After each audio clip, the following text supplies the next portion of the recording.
each time you contract your pelvic floor muscles voluntarily, you are also stimulating the lower deep core muscles to work with you.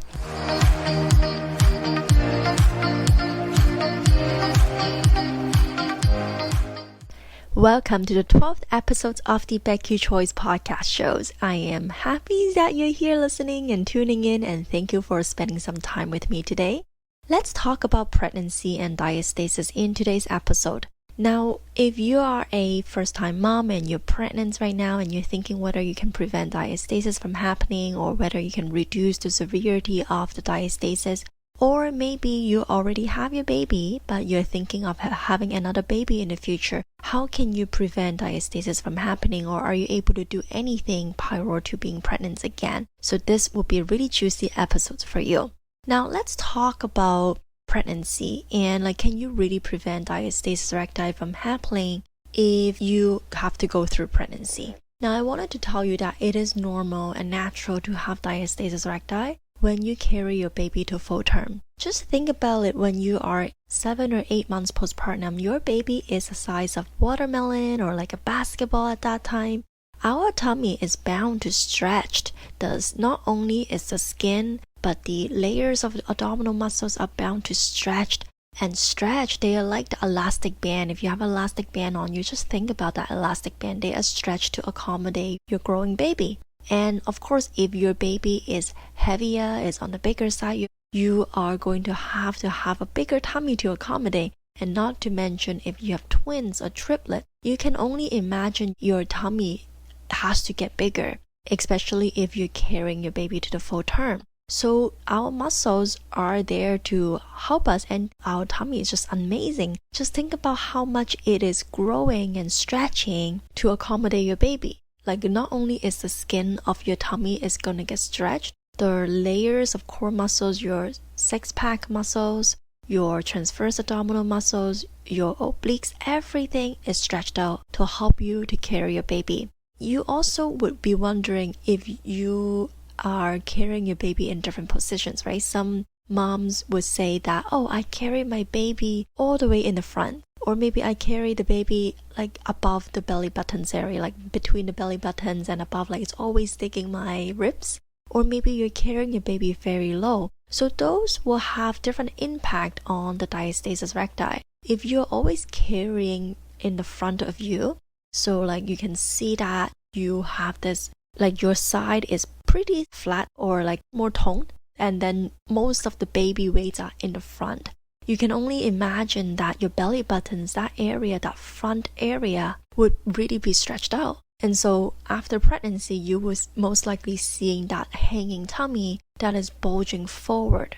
Now, if you are carrying your baby lower, then you will imagine that you have a lower diastasis recti, usually between the belly buttons to your lower core, which is I would measure about 3 fingers. If you place your fingers horizontally below your belly buttons, just put your palm below your belly button, so that area is most stretched out. Or if you have a shorter torso, so if you are, whether you're tall or short, but if you have a shorter torso, I see many moms would carry their baby higher up, where they take the rib cage and the rib cage flares out, and they would have a upper diastasis. So most of the opening or stretching of the abdominal muscles would be between the navel and the sternum area. So that is called the upper diastasis. Yeah, or you could have the open from above to below. That whole area really stretched out if you're carrying your baby to the front in the first scenario that I was saying. So you could have different kind of scenarios depending on how you carry your baby. It could also be genetic as well. Whether your mom or your grandma has diastasis, and they most likely do, because back in the days, in the older generation, not a lot of people and doctors would talk about women's health, the care about the baby more than anything, and mostly what they just worry about are, whether you're feeling well and whether you have blood clotting and whether your uterus is shrinking or not. But I think other than that, in that generation, this would be more like an aesthetic thing for them. And even until today, I think most of the doctor, I don't think they say it enough about diastasis recti, or even telling us beforehand while we are pregnant that, oh, this could be a thing after pregnancy. Now, some moms snap back in shape and have diastasis recti spontaneously heal before 6 weeks postpartum. And that's why you will see like, wow, how can I be those mom? Like, they just look like they were never pregnant, right? When the baby is only 1 or 2 months old, they look so good already. So yes, some moms snap back in shape very quickly. That's called a spontaneously healing. They had diastasis when they carried the baby to full term, but it might not be very severe and they don't even know that they had DR in the first place. They probably think it is normal, and it is absolutely normal to have that pooch in the first 1 to 2 months postpartum, and they get back in shape. Maybe they work lightly on exercises, walking, and maybe eating the right food and belly wrapping, which I'm going to talk about in this episode. And so they kind of went back in shape really nicely, quickly, and like nobody knew that they were pregnant. So some moms are like that, but about 2/3 of moms will still have some degree of abdominal separations after 6 weeks postpartum. And 1/3 of moms, and this is from research, continue to have this condition at 1 year's postpartum. So 1 out of 3 moms will still have diastasis recti at 1 year postpartum. It is more common than you think, and most moms will think that this is just baby weight, or this is how it is supposed to be after having a baby, and this is maybe just belly fat. And that's exactly what I thought too, but it is actually not. And if you can do yourself a favor, if you're not sure if you have diastasis recti, make sure you check it to see how many fingers width and how many knuckles that you can fit into your gap. Now, so if there's no way of preventing it during pregnancy, is there any point to worrying about it? I think you can certainly try to help alleviate the severity of the muscle separations and ensure you have a quicker and easier time of bouncing back after pregnancy, after giving birth, and healing your DR. I actually had no idea that I had DR after the first pregnancy.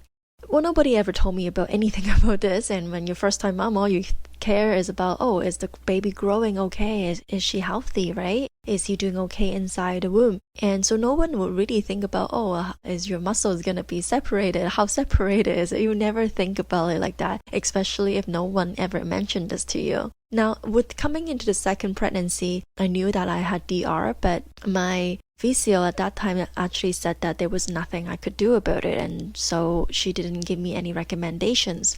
So I actually didn't do anything at that time. But now that I have been studying and I have learned a lot about diastasis and, training many of my clients now, I know that there are certainly ways that could help you to alleviate some back pain and help you to go back in shape quicker, to help you to have less of that severity of the muscles separations or stretching out. It's not really separated, and they are not separated, I should say. It's more about the thinning of the muscles, thinning and stretching like your elastic bands. So there is definitely a way to help you to prevent or reduce the severity of the muscles thinning. Now, the number one thing here is, and I'm going to give you 4 tips to this, is to keep yourself fit and strong. So light exercises a few times a week are strongly recommended to stay in shape. This will make it easier for you to get back into an exercise routine after your baby arrives, and continue your current exercises, but really emphasize the engagement of your transverse abdominal muscles and managing your core pressure while you're pregnant. And if you haven't worked out for a while, don't do something that is dramatic. Don't do something crazy, and don't go start weightlifting exercises and do like run and stuff. Just start with walking and gentle exercises and do some light dumbbell weightlifting. That's okay to help you to be fit and strong, so then you actually can go back into the exercise routine after baby is here quicker, because you had some muscles memories already. You knew how to do them right. You know how to do it, so you can get back to that routine quicker. And emphasize on the engagement of the TA muscles, the transverse abdominal muscles, which is your deep core muscles. So that way you're always going to be able to work on that muscle that matter most when it comes to the DR. And also managing your core pressure while you're exercising would be a really key point for you. So if you're noticing any bulging or doming while you're exercising, or even a certain movement that you are doing, let's say getting off from the bed or from the couch and you notice doming, I always kind of use this analogy as like a volcano, or like you see something coming out of your, not really coming out, but like you see something bulging or poking out of your abdominal muscles, like in the midline of your abdominal wall. So if you see something like that, so that's core pressure that is not managed properly. You wanted to inhale, exhale to engage your core muscles before you do anything that is exerting energy, that requires a lot of energy exertions and harder task. Now, the second tips I wanted to give you is be mindful of your posture. So the bigger the belly you are carrying and the closer you are to your due date, without the doubt you are going to have that huge belly and your back will arch. That is, you can look at pregnant women, you will see that big arch on the back. And if you have an excessive lower back curve and tend to sway backward while you're standing, just think about it. You have that basketball in front of you and you wanted to make sure you are carrying your baby and you're standing okay then, or maybe you wanted to alleviate some pressure on your back. You sort of lean back, right? You sway backward, and while you're standing, you just kind of lean back and like with your one foot in front and the other foot in the back. But then if you really think about it, you are really arching your back a lot. And or if you're sitting on a chair or your couch without any back support and you are leaning back, you're putting a lot of pressure on your spine, and really this pressure really compresses your vertebrae, and those are like little nuggets in our spine and they squeeze so hard together, and that's why you have really bad back pain. And I had a lot of back pain when I was carrying especially my second baby, Emily. I couldn't walk more than 10-15 minutes. I had to wear a pregnancy belt at that time, otherwise I felt like my back was snapped in half. It was really hurting me a lot. I had no clue why, and I really now think about it, it's just really the way how I was standing, how I was walking. I was just not aware of my posture. I did not pay attention about this at all because it wasn't something that I was knowledgeable, and I thought that's how you're supposed to stand, right? The third tips I wanted to give you is practice Kegel exercise. Your pelvic floor works synergistically with your deep core muscles. So they work together very well with your pelvic floor muscles and your deep core muscles, which is your TA or transverse abdominal muscles. They really work together. And meaning each time you contract your pelvic floor muscles voluntarily, you are also stimulating the lower deep core muscles to work with you. And so that's why every time you are doing a Kegel, or let's say if you imagine lifting a blueberries up or stopping midstream of your urine, like imagining you're stopping the midstream of your urine, you're contracting that pelvic floor muscles voluntarily because you're putting that mind to muscles connections to it. And then so every time you does that, you're actually stimulating your lower core muscles to work with you. And this way will help you to work on your deep core muscles as well. And Kegel will strengthen your muscles that support your bladder, uterus, and the bowels, preventing incontinence after childbirth, and which is a postpartum condition which is really common after giving birth. And I mean, not people talk about this because it could be personal and private, and it could be a little bit embarrassing, right? Leaking after baby, and then you're not able to hold, you have to run to the bathroom. So that's actually not normal. And if you have a severe incontinence, like if you just cannot hold the urine at all, or like every time you're running or working out you're leaking excessively, and this is something that you need to address to your doctor about it. Preventing it during pregnancy, Kegels would be a really good things for you to do, but not to do so much that it will tighten your pelvic floor muscles too much. So too much is no good with Kegel, but good reps that you can practice every day will help you strengthen your pelvic floor muscles, which is good and good for your DR as well. The 4 tips I wanted to give you, and I gave this away earlier, is to wear a pregnancy belt. So a pregnancy belt will help you to relieve your back pain, and it really did a lot for me because especially in my 3rd trimester, I still remember I was trying to just walk, maybe I think it was a 20 minutes walk down to the lake from my condo at that time, and because I wanted to walk more, right? Everybody say walking is good, so I try to walk more and just stay healthier. And I really felt like every time I take a few steps I have to sit down because of my back. And even with the pregnancy belt, it helps a lot, but I could still feel a lot of pressure on my back. So in order to help you with your back and also to cue you a better posture, a pregnancy belt, it's so helpful. It will help you to bring you back from the sway back position I was talking about to a more neutral body position, more neutral body alignment. It really also supports your core muscle as well from the stretch. Like, it's not going to help you not to stretch, but it will help you to support those core muscles so they're not always hanging loose, they're not always hanging. There is some support from the pregnancy belt as your baby is growing,